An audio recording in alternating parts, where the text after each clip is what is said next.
ময়নামতি হলো একটি বিচ্ছিন্ন নিচু খাড়া পাহাড়ের সারি, যেখানে অষ্টম থেকে 1200 শতাব্দীর মধ্যে 50টিরও বেশি প্রাচীন বৌদ্ধ বসতি রয়েছে। এটি বাংলার প্রাচীন সমতট বিভাগের অংশ ছিল। এটি বাংলাদেশের কুমিল্লা জেলার কেন্দ্রস্থলে বিস্তৃত। ময়নামতি কুমিল্লা শহর থেকে প্রায় 12 কিলোমিটার দূরে অবস্থিত। এটি এই অঞ্চলের অন্যতম গুরুত্বপূর্ণ বৌদ্ধ প্রত্নতাত্ত্বিক স্থানের আবাসস্থল। কুমিল্লা সেনানিবাসটি কাছাকাছি অবস্থিত এবং একটি সুন্দর ঔপনিবেশিক যুগের কবরস্থান রয়েছে।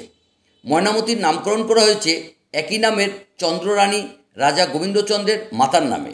ইতিহাসবিদ বিশেশ্বর চক্রবর্তীর মতে মহিষ্য রাজা হরিশ পালের সাথে রাজবংশের সম্পর্ক ছিল।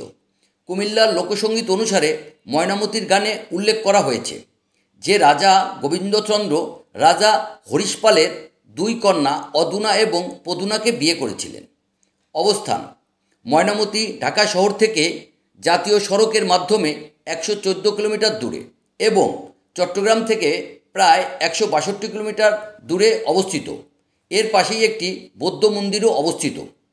শালবন বিহার: ময়নামতি বৌদ্ধ স্থানগুলির কেন্দ্রস্থলে শালবন বিহার রয়েছে, যা ময়নামতি লালমাই পাহাড়ের প্রায় মাঝখানে অবস্থিত।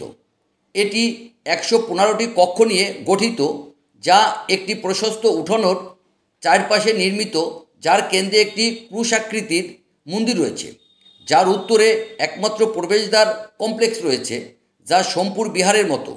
এটি স্পষ্টতই একটি বিহার অথবা আবাসিক সুবিধাসহ একটি শিক্ষাকেন্দ্র। কুটিলা মুড়া: কুটিলা মুড়া কুমিল্লা সেনানিবাসের অভ্যন্তরে শালবন বিহার থেকে প্রায় 5 কিলোমিটার উত্তরে একটি সমতল টিলার উপরে অবস্থিত একটি মনোরম বৌদ্ধ স্থাপনা।